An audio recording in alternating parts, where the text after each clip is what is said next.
Swiper, we know what you're doing. This is the same thing you tried. This is the same thing you tried to do with Jason Tatum last year. There is no SGA is this important. SGA is this important. I was listening the whole time, Swiper. I was listening, and we're having a legitimate conversation right now. No. It's only illegitimate when you can't get your bullshit off. When somebody call you, I would be done. I would be done if you would zip your. No, you're not the host. You're not the host. You're not the host. You're not the host. It's only Yap when somebody calls Swipe out on his bullshit. I didn't even do anything. The only time. The Oklahoma City Thunder just refuse to lose. 16-game winning streak. They are 24-1 on the season. That's tied for the best start ever. At what point during the Oklahoma City game? Because you came in as an optimist. You came in with an objective mind because I'm sure you had seen them a couple of weeks before and they were in a dogfight with them. Okay, no Devin Booker. All right, I get that part. At what point during that game where you were like, I'm out? The minute they said SGA was coming back to the lineup and, the Suns were not going to have their full cast available to them. It was just going to be a long. Did you know it was just they were just going to stomp them like this, Swiper? They just aren't that kind of. They just the OKC is just. I think, before we get to SGA, sure, we saw what they did to the Utah Jazz the other day. They were up 40. Like they're just not a. They're a, Rob Perez. He's a Knicks fan making content for years, especially on Twitter. He put out a. He put out a little like meme, and it was like Obi-Wan Kenobi and Layla, and then C-3PO or R2D2, and it's like, Layla is Adam Silver, and then Obi-Wan is the Nuggets, and basically like the only thing saving the NBA from like what's about to happen this year is going to be Denver, and I'm just kind of like that's just where we are at this point. They're so unbelievably loaded. They're so unbelievably loaded. Chill. Right now. How? I'm glad you asked me this question early, Chill. How can anybody deny this anymore? Yeah. Hey, I'm to everybody in the chat. If I've been indifferent about the Thunder, if I've seemed lackadaisical about the Thunder, if I seem like I've been downplaying this team, well, I'm gonna just put this out here early. Pin 2026 NBA champions. It's nothing more than until they prove me wrong. Look, you won the championship last year. You guys were incredible all season, the number one seed. You even were the number one seed the year before. You convinced us then, but it just took us a little time to believe. All right, first of all, you have a right quick, Pin. I just want to you got a player that's playing at Jordan level. You still got a historic defense for the third straight season. Chill, they have shown us night after night after night that they are who they say that they are. I believe you now. Hey, Chill, you didn't knock out enough people on the block. I got you, big dog. I'm gonna leave you alone. I don't want no problems. They're currently at a I can't remember what the record is for just total like net rating difference over the course of a season. They're currently at a plus 17.2 and they're 24-1. Now they're not going to stay that way. Like that's just that would be like 4.5 points. Why not? Well, because this is where the other end of this. So they're better than everybody in the league, but their schedule's also been one of the easiest we've seen leading up to this point from any team. So it's like both of these things. Like they're historically great and the schedule is historically easy. The problem is I don't know how much it's going to change when they start playing versus these really good teams, when they're healthy. Because, Ron, now the question is how many teams are actually really good in the league? Like I'm talking about like there's really a bunch good, but pushing OKC regular season good. That's what I'm talking about. Like there's a bunch of different teams in the league that are really good teams, only except they're not that good. I think that what Oklahoma City has done is Oklahoma City has made it look like the rest of the league is whack. No, we got some damn good teams in the league. The problem is Oklahoma City is so damn good that they make these other teams look less than. Yeah. Like the Lakers got a good team. San Antonio got a damn good team. I didn't think Phoenix would be this good, but I think Oklahoma City is just so much better than everybody else right now. I mean, they're not better than everybody else. They're miles away from everybody else. Now, don't get me wrong, Ron. I have seen this movie before. I ain't going to lie to you. I know this sounds ridiculous, but I have seen this movie before. We've seen this movie in 2016 when the Warriors.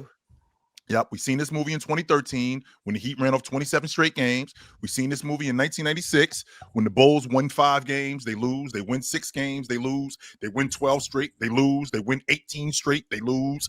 But so we've seen this movie before, right? So with that also being said, I don't want to scoff at what the Oklahoma City Thunder are doing neither. Chill, there are multiple temes in the Western Conference, just for people to understand, that are on pace for 58 wins plus this year. See what I'm talking about? It doesn't matter. But that's what I'm saying. Like, they're OKC so far ahead of the field, they're going to push 75 wins this year if they stay healthy, which means, like, as we've seen, when they lose SGA, they can win by 30. When they lose Chet, they can win by 30. When they lose J-Dub, they can win by 30. When they lose Caruso and Hart, they can still win by 30. So, like, it's going to take a host of things to bring them down, Damian. Yeah, because yesterday the game was over at halftime, and J-Dub hit the 3 to go into the break. I was sitting there thinking to myself, like, we all remember the Warriors start, right? And this is the equal best start to the season. But with the Warriors, it was, when will the winning streak end? Who's going to end this winning streak? But with the Thunder, it feels like, will this ever end? Like, yeah, I think it feels a little bit different. And when I look at it, and I was thinking, and I was sitting back and thinking, am I watching perfect basketball? Because I think the Warriors and Cavs was the highest level of competition in 2016. But in the modern era, when I'm watching the games and I'm thinking, is this perfect basketball? Probably only the 24 Spurs at their peak. Probably only games 1 and 2 in the Nets Bucks series when they had KD, Kyrie, and James Harden going crazy. I was like, wow, this could be the best that a team's ever played.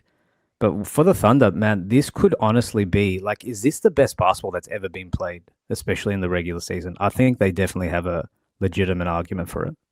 And it's a combination experience, Pin, of the because they have, and this is where I remember I brought up the NBA bet stuff from my dude Matt Moore. They have a collection of all NBA talent, all on rookie deals outside of SGA. That's elite young players that they got through the draft. High level role players they got on the market for cheap. So when they got Alex Caruso, they only have to get a run rotation player. When they got Isaiah Hartenstein, they didn't have to give up anybody for Isaiah Hartenstein. So then on top of that, then you add in a 3-year, $9 million deal for Wiggins. You add in the fact that they got AJ Mitchell for nothing. You add in the fact that they got players coming back from the draft that aren't even playing currently right now. I don't know the last time could really chill when we used to go to the Lakers. They used to get all these crazy draft picks. They added James Worthy to the roster that they had because of a draft pick. Sure. Like, I think the thing that's the Thunders makes them so unique is they're so good up top. They're still so cheap relative to their talent level. And they're so deep because of how good Sam Presti has been. And then on top of that, I legit think this team, they could win. If SGA wasn't here, they could win 52, 53, 54, 55 games. That's a 55 win. That's a 55 win team. But you throw in SGA playing at this level, they're basically like on pace to win 75 games because his improvement has taken them to another level, like 2 separate more levels as a basketball team. So I think some of this is just like, Penn, they're just, So they're the 96 Bulls. Yeah, I mean, they're the 96 Bulls. They're the 93 Bulls. That's basically what we're watching right now. And Ron, if it seemed like you were downplaying this team all year, it didn't seem that way. You were downplaying this team. So just come up here and be like, my bad. Don't be all like, yo, I'm predicting. You're not predicting shit. It's obvious. I take 55 without SGA. Yeah, I think so. Yes, I think so. Get the hell out of here. They beat the Jazz by 30. Without him, and first of all, Lauri Markkanen. Lauri Markkanen didn't play either. Why won't y'all ever bring that up? Okay, so your best player without their best player or what? Okay, play for OKC. Right, like play for OKC. Lauri Markkanen wasn't there. Please. Okay, Lauri Markkanen wasn't there. And then I and Caruso and them weren't there at the same time. Okay. Those things aren't equal. Those things are not equal. They are for the way that the Jazz are already a terrible team. Now you take Lauri Markkanen off, and then you want to talk about they beat them without Lauri Markkanen. So they beat a JV, but they beat a JV high school basketball team. They bloodied them. It's not beat. Okay, so they bloodied a JV basketball team. I mean, can y'all last night doesn't count. Last night doesn't count. It's not about not counting, but using that game as evidence, they'd win 55 without Shai. That's ridiculous. Thank you, Mars. Thank you, Mars, for being logical. No one's saying the game doesn't mean anything, but what we're saying is, if your evidence is, they'll win 55 without Shai, because look what they did to a bad team. Who said it? Who said that's the only evidence? Not you. That's what y'all brought up after I said that. Well, that's what y'all brought up. That was the example that was brought up. That was your rebuttal. They are 16 points per 100 possessions better with Shai on the bench. Not better, sorry. They are plus 16. How come all season? How come all seasons matter? How come all season strength of schedules matter to y'all, but now all of a sudden it doesn't matter? It does. We brought it up. We were before you. So when you weren't here on the show. No, I heard you. I heard you. I heard you. No, I wasn't eating breakfast. Thank you. But anyways, don't worry about what I was doing. Handling business. But anyways, Swipe. I heard that you brought it up, because even when I'm on my way, I'm still listening, because that's what I do. But I heard you bring it up and just kind of walk past it. But strength of schedule matters all season until we talk about this one. Well, no, I mean, I brought it up because it's important, but chill. They're also just better than everybody. So, like, I mean, it's both. Strength of schedule sucks, but they're also much better than everybody. So, like, I mean, well, if strength of schedule sucks, how do we know how much better they are than everybody? Schedule matters that much. Just so you guys know, the Jazz are half game out the playing spot. They're a half game. That's it. Yeah, they about to catch you guys as Portland Trailblazers. That's a nice way to make it seem like the team that's 8-15 is good. Yeah, they are 7 games under 500, but they still a half game out the playing team. They're also one of the worst defenses we've ever seen. So I mean. Yep, and they're also with them being one of the worst defenses in the league, Moss. They're going up against a team who won the NBA championship without their best player, without their best perimeter defender, arguably, and without their best rebounder. That's who they went up against. And they got blown out by 30. Without those 3 guys in line. OKC shot 65% from 3 in the first quarter. They've been cooking. Well, to be fair, against a good team, it's just going to be 15. Like we just don't know how it happened. Like I think a lot of us watched that first quarter. OKC couldn't miss. That's not indicative of, look, that's what they're going to do without Shai. Look, 55. No, who said that, though, Mars? Wait, chill. So you're saying that they're the 11 seed? You're strawmanning it. Who said their shooting is going to be 55% from 3? That's how they're going to win all these games. That's not what I'm saying. What I'm saying is, once again, the Jazz game being used as the example of proof or as evidence, I think it's one of the examples. I don't think it should be one of the examples. Is my that's you don't think it should be, but it's obviously like they point of our conversation, right? But I'm saying, but then you can also look at the other stuff that they're doing. Like I think Swiper, we don't got to care about what you care about, bro. No, that's cool. But I brought it up, and then it's become whatever. I'm saying in this instance, I said 52, 53, 54, 55. You chose to take the high mark, so take 50. Just drop it to 50, whatever it is. I do think in this NBA, given where their defense is without SGA and how they play without SGA, there is an absolute world they win 50 games without him. But what I did who say, all believes which is that? why. No, Shai doesn't play all season. Him believes it. So you believe it. I believe it. Ron, let me ask you a question, Ron. Since you asked the question, let me ask you a question too. So when they have games that I've seen already, right? When they have games and they're down 7 or they're close games, and then they just give SGA the ball and get out the way, and he carries them back on the scoring.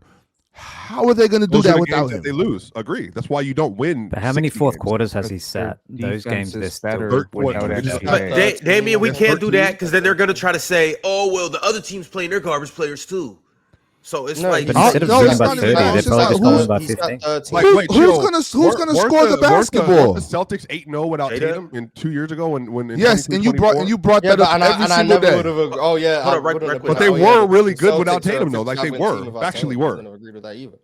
No, I think what y'all are kind of lost on here is that if you're playing versus lesser teams, which throughout the year, so let's say they're playing 66% of their games, Mars, so 67% to round up, versus teams that are, let's say, not the top end talent in the NBA. So you got a third of your game versus the Spurs, fully healthy, Nuggets, Rockets, Knicks, maybe this Celtics team if you want to put them in there, Detroit.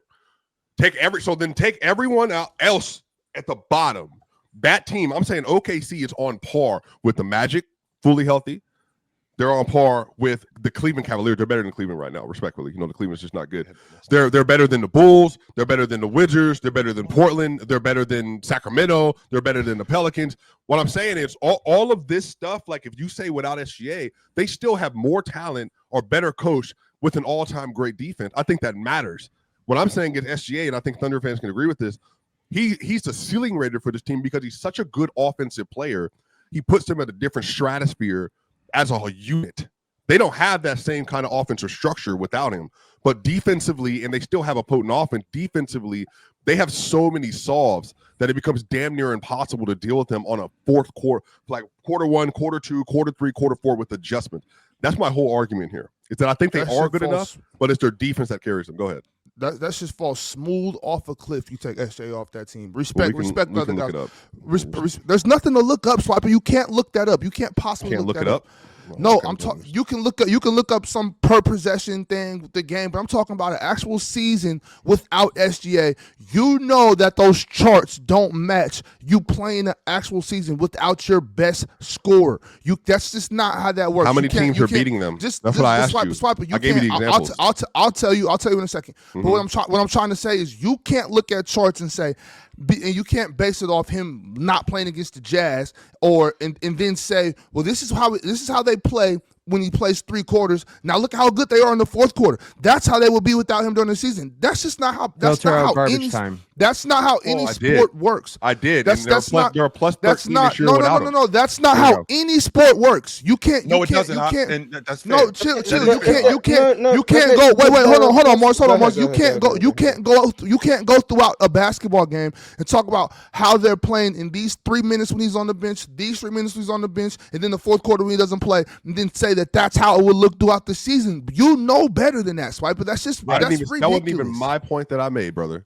No. What I'm trying to explain to you, Swipe, is that you can't look at any part of a basketball game when he's not on the floor and say that's how they would play throughout the season, because that's just not how basketball works. You can't have the impact of a player all the time with players all the time. It's wrong. When you look at these charts and try to do this, you can't wait. I want you to understand, Swabby, that you can't. Nobody said they're winning a championship without him. I didn't say that. I didn't say that you said that either. Man, this conversation is irritating as hell. And you will be irritated. We'll be irritated because you got to understand that you can't have the impact of a player on the floor. Missed their second best player almost all season. Last year, they were missing that's Chet for cool. most of the season. They've been amazing. I saw that. That's Chet. I understand that. I'm talking about Chet is really good. I didn't say he wasn't good. I'm talking about SGA. I'm talking about SGA. What does that have to do with SGA? I don't have to scream. I can whisper it and I'm still right. SGA. What does that mean? What does that mean, Ox? What point are you making? It means you can't take SGA off. You can't take SGA. What does that mean, Ox? Don't downplay what I'm saying because you can't understand basketball. What I'm saying, I'm trying to tell you. I'm telling you. You can't talk about not playing with Chet. You are a clown. You can't take SGA off a team or take and play. Wait, hold on, chill, because he wants to say, well, Chet, there's a difference between Chet not playing and SGA not playing. They're nowhere near the same thing. Penn said that, Swiper. Are you not listening? Okay, so you can't. It's not the same thing, bro. Ron, you're kind of talking the same thing at all. However, Swiper, because you want to know, Swiper. We know what you're doing. This is the same thing you tried. This is the same thing you tried to do with Jason Tatum last year. There is no SGA is this important. SGA is this important. I was listening the whole time, Swiper. I was listening, and we're having a legitimate conversation right now. No. It's only illegitimate when you can't get your bullshit off. When somebody call you, I would be done. I would be done if you was zip your. No, you're not the host. You're not the host. You're not the host. You're not the host. It's only yap when somebody calls Swipe out on his bullshit. I didn't even do anything. That's the only time. That's the only time. I would be done if Swipe would stop interrupting every time. You're not making any solidified points. You're just talking. You're not understanding. No, hold on, Ron. Let me cook this bald bozo. He always do this shit every time he knows he's wrong. He's not the host. You just said he's not the host, so let me host. No, it's only just talk when Swipe. Swiper and Ox, just relax right quick. I'm gonna give y'all the relax stage. Because he always do that weird shit. There ain't nothing. I'm not even doing nothing. Right quick. Chill. You should have shut your damn mouth. You should have shut your damn mouth. You don't even know. You lowered the value of the conversation as soon as you got up here. Chill. What's up? What do you want to ask these two? So Mars, you said that for me, because I'm the one who brought up the barometer of the Utah Jazz, right? I was the one who brought the bar up. Exactly. I was the one who. I said he did that. No, this dude right here. I didn't say that you said it either. Swipe. Go ahead, chill.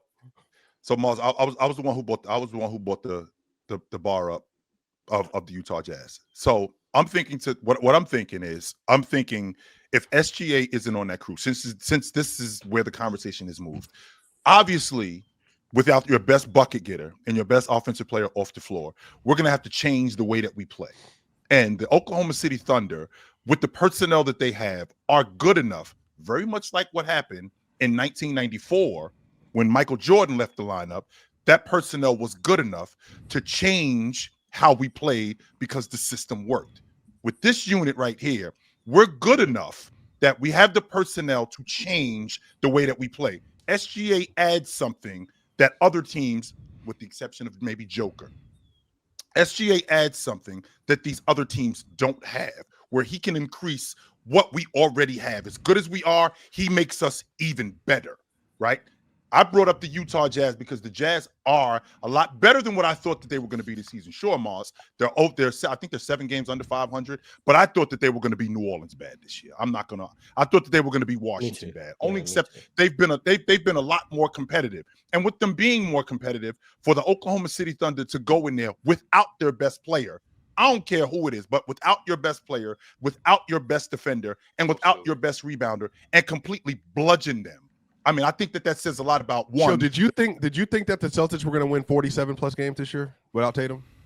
I did not think that. No, but they haven't won 47 games. Sure, you're right. They have figured out a way though to be 15-9 now, Joe? Or did 15-9? Yes, sir. They did. They have rebuilt the way their offense is structured to a degree. They're maintaining the same bones, obviously. Wait a second. But, they didn't just lose Tatum. Drew Holiday and Kristaps. They lost Drew Holiday. Yep. They lost and Al Horford. And Al Horford.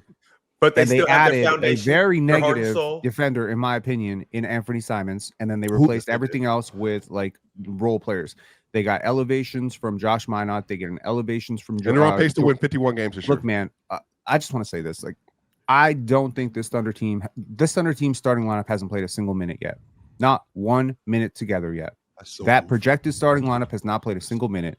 I believe J-Dub is good enough, and I believe this defense is good enough to have a 55 to 60 win team. I'm not kidding. 60 this is without SGA. That doesn't mean they'd win at all, by the way. And when with SGA, it really elevates to 75. What you're saying, I don't know if that's what you're saying, Ox, because I want to understand this. If they fall to like 50 games or below without SGA, and they're on pace for 75, if they actually do win 75, if they win 72, what are we saying here? That SGA is accounting for 23, 24 wins? That would be one of the greatest individual historic contributions to winning in NBA history. That's just not how teams work. I will say this. Their defense is better with SGA on the bench. It has been all year, and I think this is a trend that can probably go back to last year.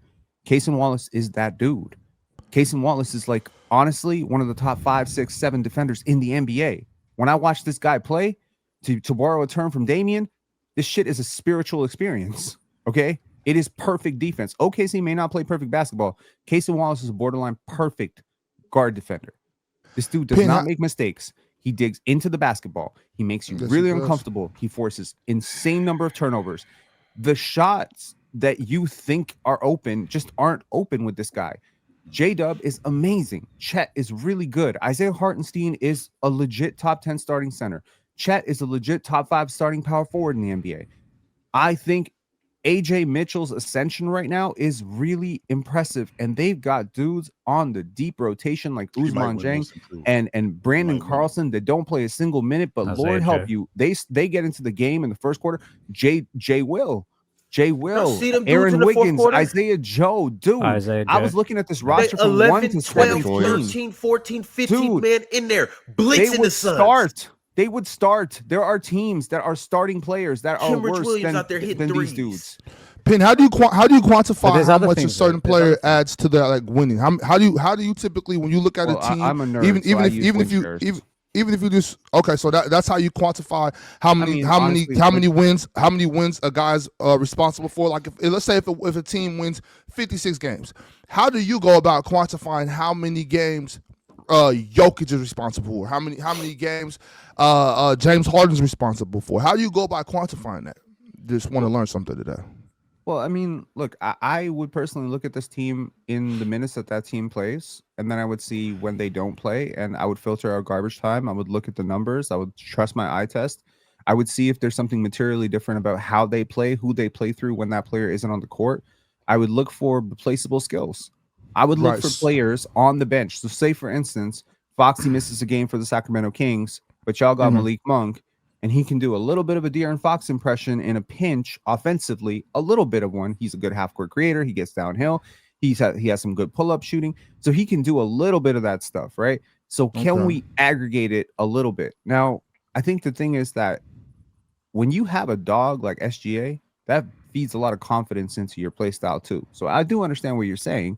I get what you're saying, that when our big dog is there, we puff up our chest a little bit more and we feel like we're playing for something bigger, right? I get that. Right. That's what I was trying to say when Swipe wouldn't let me talk. Yeah. That's all I was trying to say. You were just capping. But we're not. No, you just don't understand nothing. You don't understand nothing but charts. There's a difference. The Celtics are on pace to win 51 games. You did not. Right, and you see the difference, Swiper. And they haven't won 51 games. But look, let me tell you the difference. That's what the point is. Okay, so the difference is when Jason Tatum was there averaging 20 something. Jaylen Brown was there averaging 20-something. Now, SGA is averaging 32 and Chet's averaging 17.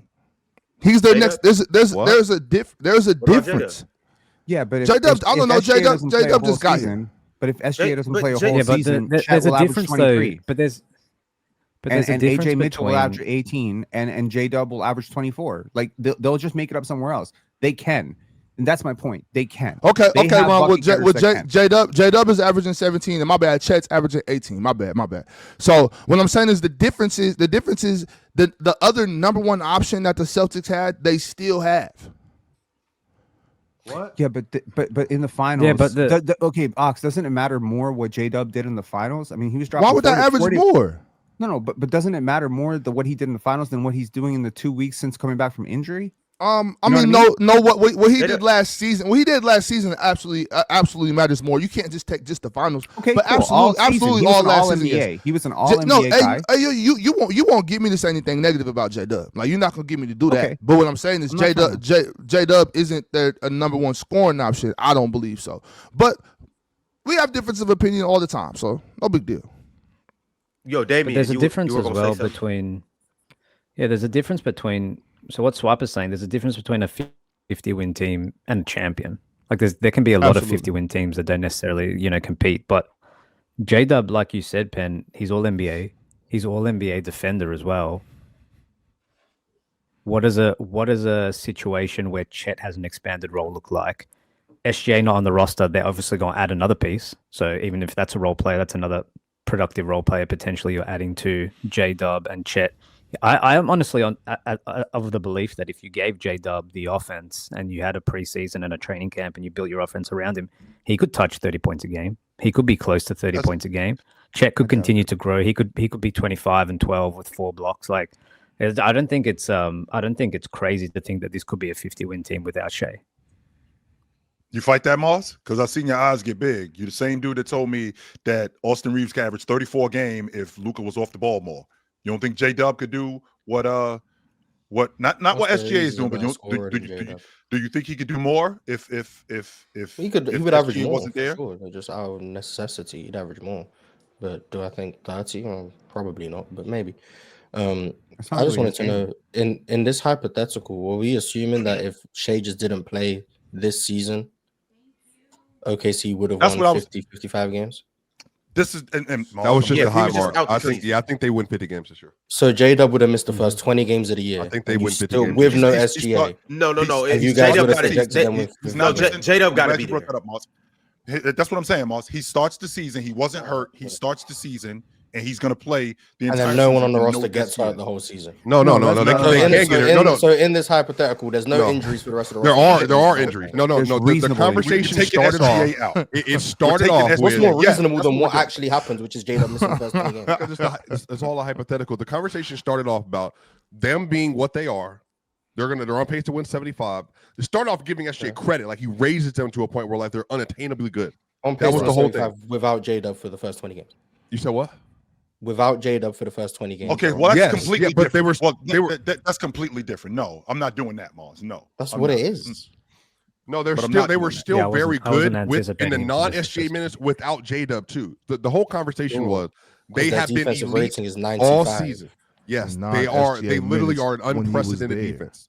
Do you think they would maintain a 95 defensive rating for a season without for the whole season? I don't know. Do I think SGA is going to be a 50, 44, and 90 dude for the whole season? I don't know. His last 82 games, he's shooting 40% from three. What about the intangible? He's shooting 45% from three. Yeah, I don't know. 44, probably not. But OKC's defense without Shai this season, the reason they're a plus 17, whatever, is because their defensive rating without Shai is about 94, 95, 96. Yeah, we're over a quarter through the season, which is 20 points better than the league average. Mm-hmm. Just want to put that out there. Yep. That's Detroit. Do you believe?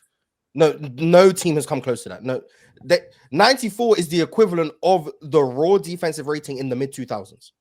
The Detroit, and we're in 2026 with a team shooting 43. No, but like, he's saying for the era. In this era right now, relative to the era, is 20 points better than the league average. Yeah. Back in the 2000s, it would still be the best defense in the league, and we know how defense looked. Mars, what would a defense in the 90s have to do? Would OKC maintain a 95 defensive rating for a year? I don't know if it would. That's why I'm asking. But it would Mars, be. It would help the people understand for a second here.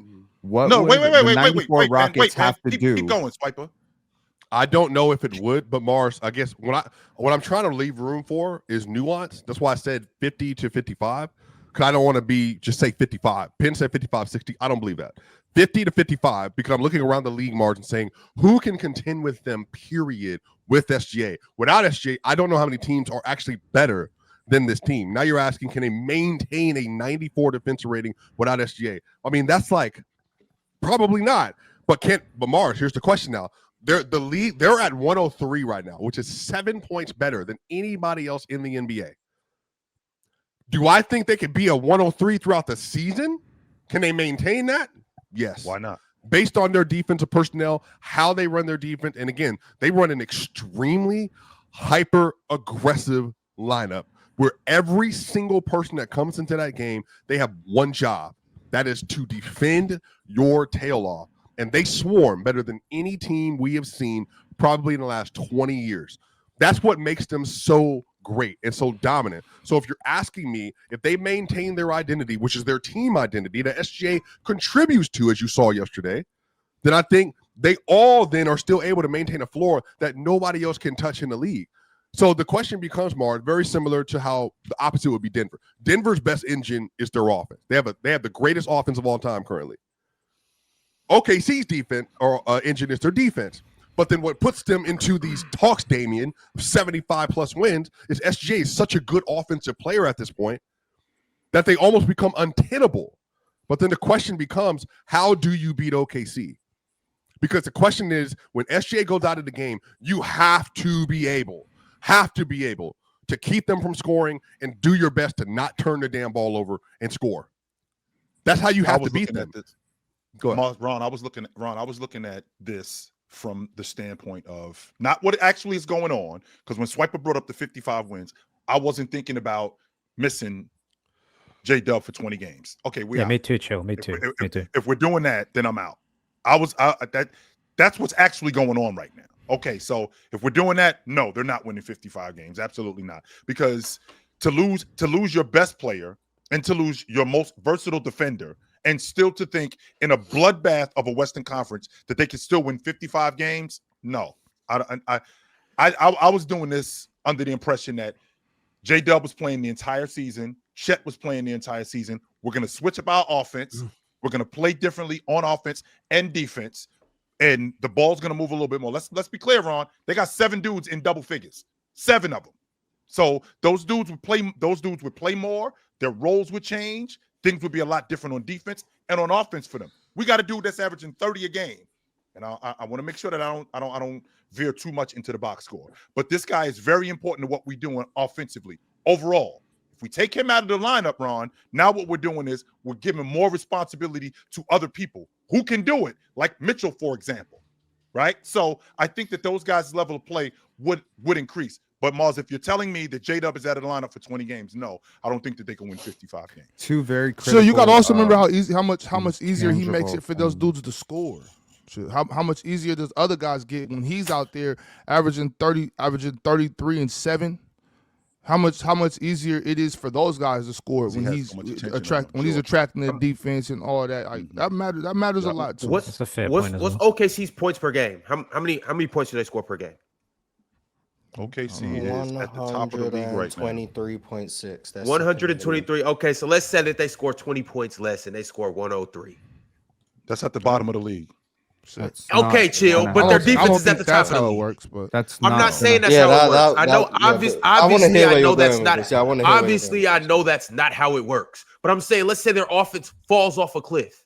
Their defense still gets better without SGA on the floor, so they still manage to outscore teams at the end of the day because they're able to limit you from scoring. They just sound real Dallas-y. Like they just sound like a better version of. They're going to be in every game. Yeah, but a much better version. They're better on. They're better. I'm not arguing. Yeah, I'm not arguing. They're not much better than Dallas. Although Dallas have picked it up recently. Maybe we want to talk about them at some point. But yeah, it's like this, and I think what's being missed, and like to Ox's point about why like the on-off stuff, especially this early on.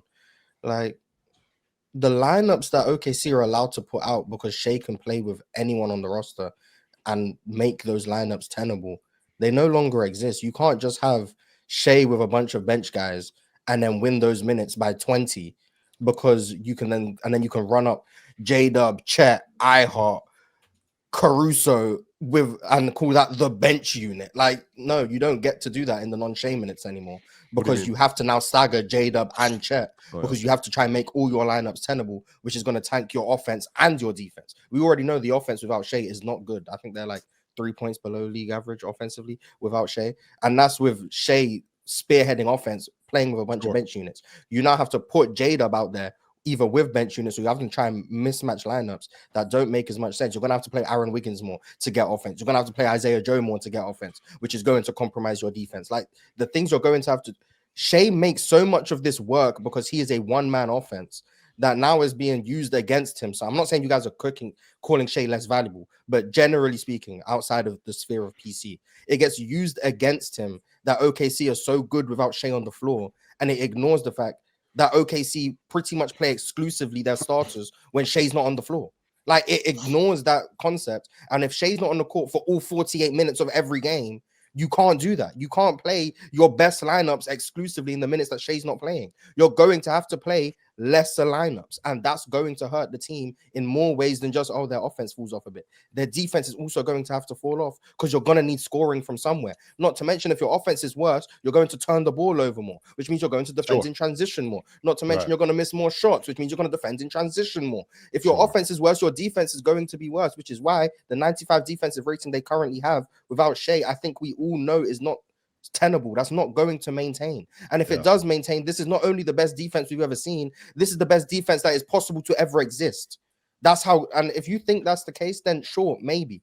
But like, that's what's being missed when we just look at on-off differentials 20 games into the season. Like, we don't even have like 1,000-minute samples yet.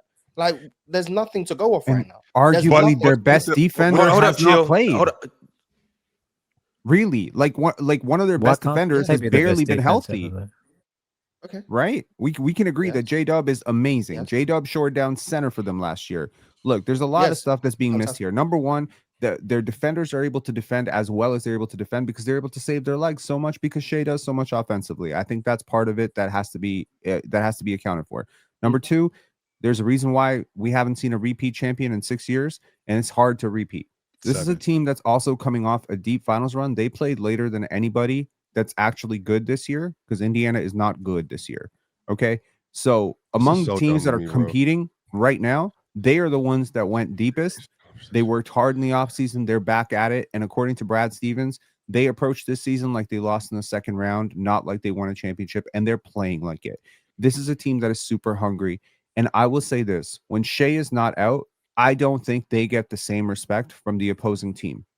I don't think another team is walking in like, we're going to upset the champions if Shai is out. That happens whenever there's a star player missing or the best players missing from the other side, is other teams tend to dial down their intensity. Right now, what is being missed among this 24-1 historic start is that they are not catching anybody by surprise. They are on their third run around of being a really freaking good team. They have everyone's red alert. Everyone is going to sleep at 8 p.m. the night before. Oh shit, tomorrow we're going to face the OKC. They might blow us up by 50. And then guess what? They blow you up by 50 anyway. You're seeing teams give their best shot. And you see a lot of hope and optimism in the starting lineups and the intros. People look like really hopeful, like, oh my God, we might actually win this game. And then by the first quarter, you play against this team and you're like playing 6-on-5 and you're like, nah, never mind. I don't want to play this hard. I just don't want to play this hard. And then Shai goes to the bench and their second unit comes in and Chet is on with that second unit or something like that. And that lineup somehow punches you even harder. So it's not just a one-man show. I don't think it's an insult to Shai. Mars, and I think this is more of a symptom of like where we are. Because you're saying that you think this is being used to minimize Shai's value. Did you miss the first part of the conversation, or do you feel like the first part of the conversation was just disingenuous? What was the first part of the conversation? Before you got up here, the conversation was about OKC and what makes them so good. Ron, who has not been a believer, I think that was fair. That was a part of the conversation. What is it about OKC that makes them so good? I then went on a whole spiel about, before we get SGA, this is what the team is. The whole thing started on the premise of what they are from the ground up. I talked about the fact that this year, if you look at the NBA bet stuff, what I brought up a couple weeks ago, that when you look at their roster, because they have no money basically tied into their three best players, Shai's getting paid, Chet's not getting paid yet, Jada's not being paid yet. But what you do is you can disperse talent throughout your roster. You're able to draft. Hasn't kicked in. No, yeah, but they're not. But they're still on the rookie deal. Okay. Yeah, they're still. All of them are still on the rookie deal. So when you're missing them, you got major rotation players that are getting money. Isaiah Hartenstein, you got Alex Caruso. So when they miss time, then you have AJ Mitchell. Then you have other players stepping into the roster. The issue is they have waves of players that they can utilize. That's before you get the SGA, who's having his best season ever, who's becoming this level of offensive player that you have. It basically becomes impossible to beat them, because the point of the 50 wins is even when he's not there, they perform like a 50-win team. Dare I say they will win 50 games if they didn't have SGA. That's how good they are. But then when SGA comes into the game and playing at this level, then they push themselves to being an all-time great team. This is where the conversation started as a whole. So the chat glazing now, they want to act like that wasn't where the conversation came from. The conversation was, why is OKC so good? And this is where we went to. That was the whole premise of the convo. 5 games for a second. If Shai misses the rest of the season and we are entering the playoffs with the knowledge that Shai is not on this team, how many teams in the Western Conference are you picking over this team in a playoff series? Because I think this is important. I think, personally, I'm picking San Antonio over them. I'm picking Denver over them. And after that, I'm having trouble picking Houston, probably. That's a third team. Alperen Sengun. Okay. Those 3 teams, I can give it to you. I might pick the Lakers over them, but I think they're just too athletic for the Lakers. So, I mean, they're still a really good team. But right now, I think what you're doing, and I think what some people think you're doing, is downplaying Shai. I am definitely not downplaying Shai, and I'm on your side. So let's just dead that right now. I think what I'm saying is, without SGA, this team is probably 50 to 55, as you say, or as I say, 55 to 60. With him, they're unbeatable. This is a soup. This is like the Avengers. Okay, this is whatever the hell your equivalent is to this. It's not fair how good this team is, and it is though. Yes, it is. They have this group wasn't just thrown together, Ron.